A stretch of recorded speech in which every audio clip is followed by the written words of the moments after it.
રાજકારણના નવરંગ પર કરીશું ચર્ચા।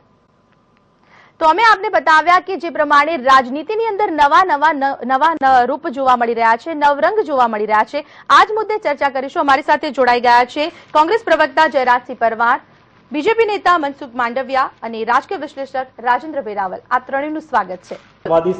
જી ચોક્કસથી કોંગ્રેસના સિદ્ધાંતોની વાત જાણી લઈએ। શું લાગી રહ્યું છે આપને જયરાજસિંહજી, જે પ્રમાણે જોઈ રહ્યા છે અમે લોકો કે નવરંગ બદલાઈ રહ્યા છે, તમામ પાર્ટી, બીજેપી હોય, કોંગ્રેસ હોય, આપ હોય કે પછી અન્ય કોઈ પક્ષ, શું કહેશો આપ? ભારતીય જનતા પાર્ટી એ આખી દુનિયા જાણે છે, ગુજરાત પણ જાણે છે કે એક જૂઠનો મોટો દસ્તાવેજ છે। હમણાં જે રીતે મનસુખભાઈએ વાત કરી કે ભારતીય જનતા પાર્ટી જે કહે છે એ જ કરે છે, જે કરી શકાય એવું જ કહે છે, અને એમના મેનિફેસ્ટોમાં પણ ગુજરાતની જનતાને છેતરવાની કોશિશ કરી છે। મારો પહેલો એમને સવાલ એ છે કે તમે ચૂંટણી પહેલા 50 લાખ મકાનોનો વાયદો કર્યો હતો, 5 વર્ષની અંદર ગરીબોને 50 લાખ મકાનો આપીશું, એનું શું થયું? કોંગ્રેસે ઘરની યોજના જે મૂકી હતી, એમના સિદ્ધાંતને પેલા જૂઠાણાને અમને બહાર પાડવા પડે, ભારતીય જનતા પાર્ટીના જૂઠાણાને ખુલ્લા પાડવા પડે, જૂઠા લોકોને પણ ખુલ્લા પાડવા પડે। એનું શું થયું? એટલા માટે કે પહેલા તમે 50 લાખ મકાનોની વાત કરી હતી, એટલે રોજના 1527 મકાનો થાય તો 1527 મકાનો તમે બાધા કેટલા દિવસ થયા અત્યાર સુધીમાં? 1.5 વર્ષ થવા આવી તો કેટલા મકાનો બાંધ્યા? ગુજરાતમાં નહોતું કર્યું જયરાજભાઈ। તમે સુરત ને સિંગાપુર બનાવવાની વાત કરી હતી, એનું શું થયું? બરોડા ને બેઇજિંગ બનાવવાની વાત કરી હતી, એનું શું થયું? 15 વર્ષની અંદર કરી બતાવ્યું છે। તમે શાંઘાઈ બનાવવાની વાત કરી હતી, એનું શું થયું? ફક્ત તમે 15 લાખ મકાનો બનાવ્યા ગુજરાતના ગરીબ પરિવારને સાચપતી અંદર મનસુખભાઈ ભાષણ કરતા તો બધાને આવડે છે, ફક્ત વાતોના મુદ્દા પર આધારિત વાત કરી। ઓલા 100 દિવસમાં મોંઘવારી ઘટાડશે એવું કહ્યું તો એનું શું થયું? એનો તમને એક જવાબ આપો। 100% હું વાત જવાબ આપું છું। આજે મોંઘવારી બિલકુલ નથી, મોંઘવારી બિલકુલ નથી। તમે ભારતીય જનતા પાર્ટી વાળા લોકોએ છેતરવા માટે લોકોને કૃત્રિમ મોંઘવારી ઉભી કરી હતી। આજે મોંઘવારી નથી, આજે ખેડૂતો ડુંગળી પકવવા વાળા લોકો પણ આજે બેહાલ થઈ ગયા છે મનસુખભાઈ। એટલે લોકોને છેતરવાની તમે, મેં તમને સાંભળ્યા છે, મારી વાત પૂરી કરવા દો। મોંઘવારી તો તમે કૃત્રિમ ઉભી કરી હતી, એ હવે લોકો આગળ ખુલ્લું પડી ગયું છે, પણ તમે જે વચનો આપ્યા હતા એનું શું કર્યું? જયરાજભાઈ, આ દેશમાં કદાચ આપણે આ ચર્ચાને કદાચ મુદ્દો પર ભટકી જઈશું। મનસુખભાઈ માફ કરજો, જયરાજસિંહજી આપણી સાથે પણ ચર્ચા કરીશ, આપણે અત્યારે એ મુદ્દામાં નથી પડવું કે મનસુખભાઈ શું કર્યા છે, પરંતુ આજના જે નવરંગ જે દેખાયા છે તેના પર જ આપણે ચર્ચા કરીશું।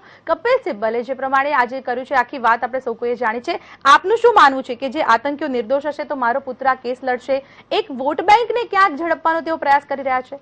આને જુદું અર્થઘટન કરવામાં આવ્યું છે। કોઈ પણ નિર્દોષ વ્યક્તિને આ દેશની અંદર ન્યાય માંગવાનો અધિકાર છે। કપિલ સિબ્બલજીએ બહુ સહજતાથી, અને પોતે એક વરિષ્ઠ ધારાશાસ્ત્રી પણ છે, એટલે એમને એક બહુ સામાન્ય વાત કરી છે કે જો નિર્દોષ હશે તો, જો એક વાત તમે સાદી વાત સમજી લો કે ખરેખર દોષિત હોય, અને અરુણ જેટલી જેવા લોકો માધવપુરા બેંકના વકીલ તરીકે જે 500 કરોડનું ભરી નાખ્યું છે, એવા સાચા લોકો માટે લડતા હોય, રામ જેઠમલાણી અસંખ્ય કેસો લોકો માટે પણ લડ્યા હોય, પછી કપિલ સિબ્બલે હજુ નિર્દોષ હોવાની વાત કરી છે, પણ જે લોકો ખરેખર દોષિત હતા એવા લોકો માટે પણ રામ જેઠમલાણી લડ્યા જ છે ને। અરુણ જેટલી કોને વકીલાત કરે છે?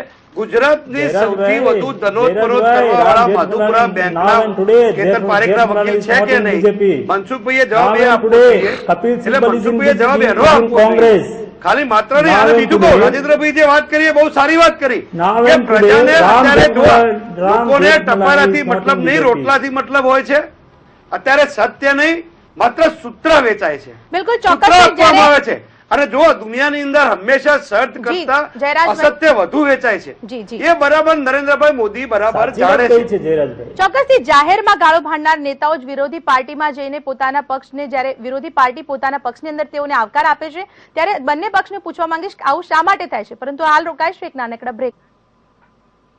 Welcome back. રસપ્રદ ચર્ચાને આગળ વધારીએ। રાજકીય નવરંગ જે દેખાઈ રહ્યા છે તેની પર ચર્ચા કરી રહ્યા છે અમે। જયરાજસિંહજી, જે પ્રમાણે મેં બ્રેક પહેલા જ વાત કરી હતી કે જાહેરમાં ગાળો ભાંડનાર જે નેતાઓ છે, એક પક્ષને બીજા પક્ષને એવી રીતે જ બોલાવતા હોય છે, પરંતુ જે પ્રમાણે અત્યારે જે ચાલી રહ્યો છે સિલસિલો, કોંગ્રેસમાંથી ઘણા બધા ગયા છે અને બીજેપીમાં જોડાયા છે, તો ત્યાં તેમને સન્માનથી પણ બોલાવવામાં આવે છે, આપનું શું દ્રષ્ટિકોણ છે આ અંગે? સન્માનથી બોલાવવાના માત્ર ચૂંટણી હોય ત્યારે જ બોલાવવામાં આવે છે, બાકી તો બધા વખાર નિગમ ખાતે બિલકુલ પડતર જેમ વખારમાં નાખવામાં આવે છે એ રીતે જ નાખેલા છે। ભારતીય જનતા પાર્ટીનો ચાવવાના બતાવવાના જુદા છે. ચૂંટણી આવે એટલે વાતો જુદી કરે અને બંને વાતો એક સાથે કરે. એટલું બધું જૂઠાણું ફેલાવવામાં આ લોકો માહેર છે કે બંને વાત એક સાથે કરે. એક બાજુ કહે કે અમારી લહેર છે, અમારી લોકપ્રિયતા છે, અને બીજી બાજુ દુનિયાભરનો ભંગાર ભેગો કરી રહ્યા છે. અને પાછું એવું નહીં શોકેસમાં મૂકી રહ્યા છે, પાછા વખારમાં કે ગોડાઉનમાં મૂકે સારું, આ તો પાછા શોકેસમાં પણ મૂકી રહ્યા છે. તમે જુઓ જે કેટલા જે વરવા દ્રશ્યો આ તમે ટીવીના સ્ક્રીન પર આખી દુનિયાએ જોયા છે, એ એમની જે માનસિકતા છે એનું ચોખ્ખે ચોખ્ખું પ્રદર્શન થાય છે. એટલા માટે કે એ જો લોકપ્રિય હોય તો પછી પોતાના પક્ષના જ વફાદાર લોકો શેના માટે નિગ્લેક્ટ કરે છે. જયરાજસિંહજી, આપની પાસે હું આવીશ. આપનો એ જવાબ કરતા બી અત્યારે મુખ્યત્વે વાત કરીએ કોંગ્રેસના ઉમેદવાર નગમા સાથે જે થયું છે તેની વાત જો કરીશું. ધારાસભ્યએ તેમની સાથે જે જાહેરમાં એક છેડતી થઈ છે તે મુદ્દે આપની શું પ્રતિક્રિયા રહેશે? નગમાજીએ પોતે જ ના પાડી છે કે આવી કોઈ ઘટના બની નથી. જે ધારાસભ્યને સ્ક્રીન પર જે બતાવવામાં આવે છે એ તમે આમાં ભાવ કોઈ પ્રગટ થતો નથી. અને જયારે વ્યક્તિ પોતે જયારે વ્યક્તિ મનસુખભાઈ વ્યક્તિ જયારે પોતે જ ના પાડે પછી તમારે શીરો મોટો કરવો છે શું એ મને સમજાતું નથી. ભારતીય જનતા પાર્ટી કે પછી રહી ગયાનો અફસોસ થાય છે એ પણ વાત સમજાતી નથી. જયરાજભાઈ, વિઝ્યુઅલમાં અત્યારે આપને બતાવી રહ્યા છે. ના, હું સ્વીકારું છું, હું કોઈ તમારે વિઝ્યુઅલ ખોટા જેવું કહેતો નથી. જી, ત્યારે તો તેમને એમને કોઈ નારાજગી કે નારાજગીનો સવાલ નથી. હું જુદી વાત કરું છું કે નગમાજીએ કોઈ ફરિયાદ કરી જ નથી કોઈ પણ પ્રકારે, કોઈ પણ તબક્કે. મનસુખભાઈ પણ જે વાત કરી રહ્યા છે, મનસુખભાઈ મને સાંભળો, મેં આપને બહુ સાંભળ્યા છે. આ બોલો છે ને અમે સાંભળીએ છીએ. તમારે એવું નહીં સમજવાનું કે આપણે બોલ બોલ કરીએ એટલે લોકો આપણને બહાર નીકળે એટલે ધન્યવાદ આપે, એવું નહીં સમજવાનું. એટલા માટે કે જનતા જોતી હોય છે. નહીં, આપ બોલો ત્યારે હું નહીં બોલું. નહીં, મુદ્દાની વાત કરો. આપ બોલો ત્યારે અમે નહીં બોલીએ, પણ અમે બોલીએ તો બોલતા ત્યારે તારે સાંભળવાના. તમે લોકો અમે ફક્ત બોલવા ટેવાયેલો છો, કોઈ સાંભળવા ટેવાયેલો નથી. એટલા માટે કહું છું. સમય ખૂબ ઓછો છે, ટુ ધ પોઈન્ટ વાત કરીશું આપણે. જી બોલો રાજેન્દ્રભાઈ, હું આપની પાસે આવીશ. હવે વાત કરીએ શાબીર અલીની. જે પ્રમાણે અત્યારે જ આપણે જોવા મળ્યું છે અને કેસી ત્યાગીએ તેમને પણ કહી દીધું છે, કદાચ તેઓને પણ પક્ષમાંથી નીકળવાનો વારો આવ્યો. તો અત્યારે જે મોદી જે હવા લહેર છવાઈ રહી છે તેને લઈને આપનું શું કહેવું છે? તમામ પક્ષો પર પણ તે અત્યારે છવાઈ રહ્યા છે. જ્યારે વિકાસના મુદ્દાની વાત હતી એટલે સ્વાભાવિક આ દેશની પ્રજા એ અબુદ્ધ પ્રજા નથી. પાછલી જેટલી પણ ચૂંટણી થઈ, વિધાનસભાની થઈ કે લોકસભાની થઈ, આપણે આ જે બે મિત્રો વાત કરે છે એ વિષયાંતર થઈ રહ્યું છે. બિલકુલ. હમણાં જે નગમા સાથેનો જે વ્યવહાર આપણે જોયો, આ દેશની જનતા જોઈ રહેલી છે. અને એક સિનિયર માણસ એક ઉમેદવાર સાથે જે રીતેનું શારીરિક વર્તન કરી રહ્યા છે, એ ભલે અત્યારે નગમાએ એનો સ્વીકાર કર્યો કે ના કર્યો, કારણ કે એને ચૂંટણી જીતવી છે, એટલે અત્યારે કઈ બી એ કઈ રિએક્શન આપશે તો એને તો ખબર છે કે નગમા બી ત્યાં ડાયરેક્ટ ઉતરેલા છે. આપણે ત્યાં કલાકારોને ગમે ત્યારે ઉતારી દેવામાં આવે છે. તો નગમાની આ ખામોશી એ ચૂંટણીના પરિણામો પછી બહાર આવશે. સવાલ એ છે કે જેવો મતદાર એવો એનો ઉમેદવાર.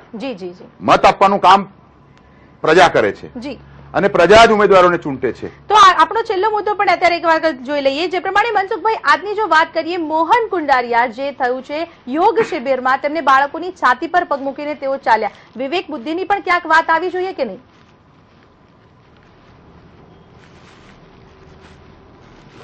બહુ સારી વાત કરી છે. આ વિષયનો જવાબ મોહનભાઈ સ્વયં પણ આપ્યો છે, ત્યાંથી પણ જવાબ આવ્યો છે. મોહનભાઈ કુંડારિયાને એક કાર્યક્રમની અંદર બોલાવવામાં આવે છે. મોહનભાઈ કુંડારિયા ત્યાં કાર્યક્રમની અંદર જાય છે. બાળકો, યુવાનો ઉત્સાહમાં આવી અને મોહનભાઈને ત્યાંથી માનવ સીડી બનાવી અને પાસ કરે છે. મોહનભાઈ ત્યાંથી પાસ થાય છે. ત્યાર પછી પણ મોહનભાઈએ પોતે કહ્યું છે કે છતાં પણ જો મારી કઈ ભૂલ થઈ હશે અથવા તો મારી કઈ ક્ષતિ થઈ હશે તો હું માફી માંગુ છું. મોહનભાઈ કુંડારિયાએ સ્વયં કહ્યું છે. દેશની મહિલા સાથે આ પ્રકારનો જે રીતે મોહનભાઈ કુંડારિયા જે રીતે કરી રહ્યા છે, એમાં એક જાહેર જીવનના પ્રતિનિધિ તરીકે તમારું પ્રતિબિંબ કેવું હોવું જોઈએ એ બહુ એના સ્પષ્ટ દિશા નિર્દેશ હોય છે. સામાન્ય રીતે જાહેર જીવનનો પ્રતિનિધિ લોકો કોઈ પણ કાર્યક્રમમાં જઈએ, અમે પણ જઈએ છીએ, બીજા સિનિયર નેતાઓ પણ આવતા હોય છે અને લોકો આગ્રહ અને દુરાગ્રહ કરતા હોય છે, પણ વ્યક્તિએ પોતાની ઉંમર પ્રમાણે પોતાની ઊંચાઈ પ્રમાણે વિવેક બુદ્ધિનો ઉપયોગ કરવો જોઈએ. લોકો જે રીતે આગ્રહ રાખે એ રીતે નહીં. અને ભારતીય જનતા પાર્ટીના તો આ સંસ્કારો છે એટલા માટે કે આ લોકો સરદાર પટેલના માથા ઉપર પણ પગ મૂકી અને પોસ્ટર ચોટતા લોકોએ ગુજરાતી જનતાએ જોયા છે. અને બીજું, ઘણા લોકોને લાશો ઉપર ચડીને પણ રાજકારણ કરતા જોયા છે. એટલે બાળકો ઉપર ચડીને રાજકારણ કરીએ કે મને નવાઈ લાગતી નથી. આપણે જે પ્રમાણે આજે ચર્ચા કરી છે, રાજકીય જે નવરંગની જે વાત કરી છે તેની અંદર નગમાની જો વાત કરીએ તો ક્યાંક વિવેક બુદ્ધિ તેમના ત્યાંના ધારાસભ્યએ પણ ગુમાવી હતી અને અહીંયા મોહન કુંડારિયાની જો વાત કરીએ તો તેમને પણ વિવેક બુદ્ધિ ગુમાવી હતી. પરંતુ આખરે જનતા જ ડિસાઈડ કરશે કે આમાં વિવેક બુદ્ધિ ગુમાવવા જેવું શું હતું અને કેમ ગુમાવી, તો તેનું રિઝલ્ટ સામે આવી જ જશે. આપ ત્રણેય અમારી સાથે ચર્ચામાં જોડાયા તે બદલ આપનો ખૂબ ખૂબ આભાર. તો આથી અમારી વિશેષ રજૂઆત. હાલ મને રજા આપશો. નમસ્કાર.